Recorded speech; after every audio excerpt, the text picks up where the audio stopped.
کبھی کسی پر آنکھیں بند کر کے بھروسہ کیا ہے اور پھر اسی بھروسے کو اپنے سامنے ٹوٹتے ہوئے بھی دیکھا ہے؟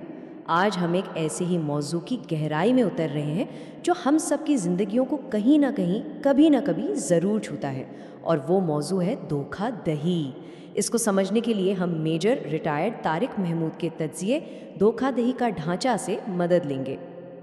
اچھا، تو جب ہم جرم کا لفظ سنتے ہیں تو فوراً ذہن میں کیا آتا ہے؟ شاید تشدد، ڈکیتی، کوئی جسمانی نقصان، یہی سب نا؟ لیکن سچ یہ ہے کہ آج کے دور کے سب سے خطرناک جرائم بالکل خاموشی سے ہوتے ہیں۔ یہ صرف پیسے یا چیزوں کا نقصان نہیں ہوتا، یہ ہمارے اعتماد پر، ہمارے رشتوں پر اور ہمارے تحفظ کے احساس پر ایک سیدھا حملہ ہے۔ میجر طارق محمود کا یہ جملہ سچ کہوں تو سیدھا دل پر لگتا ہے۔ یہ ہمیں یاد دلاتا ہے کہ دھوکے کے زخم نظر نہیں آتے، مگر یہ خاندانوں کو توڑ دیتے ہیں، ذہنی صحت کو تباہ کر دیتے ہیں، اور انسانوں کے درمیان اعتماد کی دیوار کو شاید ہمیشہ کے لیے گرا دیتے ہیں۔ یہ وہ نقصان ہے جس کی تلافی کرنا تقریباً ناممکن ہو جاتا ہے۔ تو پھر آج کے دھوکہ باز کا سب سے بڑا ہتھیار کیا ہے؟ کوئی پستول یا چھری نہیں، بلکہ ایک کہانی، ایک ایسی زبردست کہانی جو سیدھا ہمارے جذبات پر وار کرتی ہے، ہمارے ڈر کو بھڑکاتی ہے اور ہمارے ہی بھروسے کو ہمارے خلاف استعمال کرتی ہے۔ اور یہ ہیں وہ اوزار جو اس کہانی کو بالکل حقیقت کا روپ دے دیتے ہیں۔ بہت میٹھی زبان، جھوٹے آنسو، مذہب اور مشترکہ اقدار کا واسطہ دینا، یہ سب ایک ایسی پرفارمنس کا حصہ ہے جس کا ایک ہی مقصد ہوتا ہے: ہمیں جذباتی طور پر اتنا کمزور کر دینا کہ ہم صحیح اور غلط کا فیصلہ ہی نہ کر پائیں۔ اچھا، تو یہ سب نظریاتی باتیں ہو گئیں، لیکن اصل زندگی میں یہ سب ہوتا کیسے ہے؟ آئیے ایک بہت ہی عام اور تکلیف دہ مثال سے شروع کرتے ہیں، جس سے ہم کہہ سکتے ہیں دوستی کے نام پر قرض کا فراڈ۔ یہاں جو چیز واقعی سوچنے پر مجبور کرتی ہے نا، وہ یہ ہے کہ جگہ اور ثقافت بدل جاتی ہے، لیکن دھوکے کا بنیادی طریقہ وہی رہتا ہے۔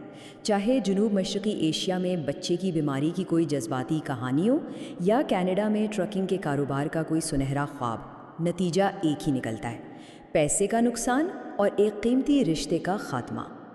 اور یہ فراڈ کامیاب کیوں ہوتا ہے؟ کیونکہ یہ صرف پیسے مانگنے کا کھیل نہیں ہے، یہ دراصل ہمارے ذہنوں سے کھیلنے کا کھیل ہے۔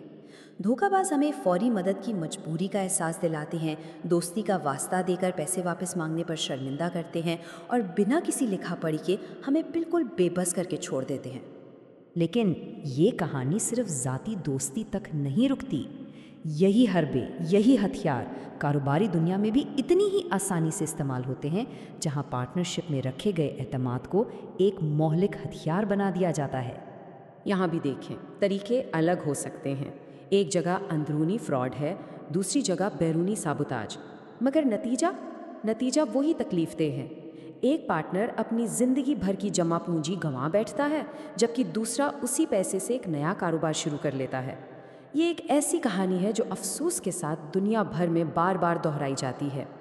میجر طارق محمود ہمیں خبردار کرتے ہیں کہ یہ فراڈ اکثر ایک عام کاروباری ناکامی کے پردے میں چھپا ہوتا ہے، اور یہی وجہ ہے کہ دستاویزات یعنی کاغذی کارروائی اتنی اہم ہے۔ یاد رکھیں، جب بھروسہ ٹوٹ جاتا ہے نا، تو صرف وہی کاغذات ہوتے ہیں جو آپ کی حفاظت کر سکتے ہیں۔ لیکن دھوکہ دہی ہمیشہ صرف پیسے چرانے کا نام نہیں ہے۔ بعض اوقات سب سے قیمتی چیزیں جو چرائی جاتی ہیں وہ نظر نہیں آتی، جیسے ہمارا وقت، ہماری محنت اور ہمارے مواقع۔ یہ ایک ایسی ناانصافی ہے جسے شاید قانون کی کتابوں میں ثابت کرنا بہت بہت مشکل ہو، لیکن یہ ایک گہری اخلاقی چوٹ ہے، بالکل ایسے جیسے کسی نے آپ کی سالوں کی محنت کا پھل آپ کے سامنے سے چرا لیا ہو۔ یہ چار صرف ایک کینیڈین ریسٹورانٹ کی کہانی نہیں ہے، یہ ان ان گنت لوگوں کی کہانی ہے جو روزانہ اپنا خون پسینہ ایک کرتے ہیں، صرف اس لیے کہ کوئی دوسرا ان کی محنت کا ناجائز فائدہ اٹھا کر آدھا منافع لے جائے۔ اسے محنت کی چوری کہتے ہیں۔ تو ان تمام مثالوں سے ہم نے کیا سیکھا؟ آئیے میجر طارق محمود کے تجزیے کی روشنی میں ان تمام حربوں کو ایک جگہ جمع کرتے ہیں، تاکہ ہم دھوکہ دہی کے ان طریقوں کو دور سے ہی پہچاننا شروع کر سکیں۔ یہ ہیں وہ خطرے کے اشارے، وہ ریڈ فلیگز جن پر ہمیں نظر رکھنی چاہیے۔ جب بھی کوئی فوری فیصلہ کرنے کے لیے دباؤ ڈالے، بھروسے کا واسطہ دے کر کاغذی کارروائی سے روکے یا مالی معاملات میں شفافیت نہ رکھے تو سمجھ جائیں کہ خطرے کی گھنٹی بج رہی ہے۔ یہی دھوکہ دہی کے ڈھانچے کے بنیادی ستون ہیں۔ اور ہاں، اس ساری گفتگو کا مقصد ہرگز یہ نہیں کہ ہم ہر کسی پر شک کرنے لگیں۔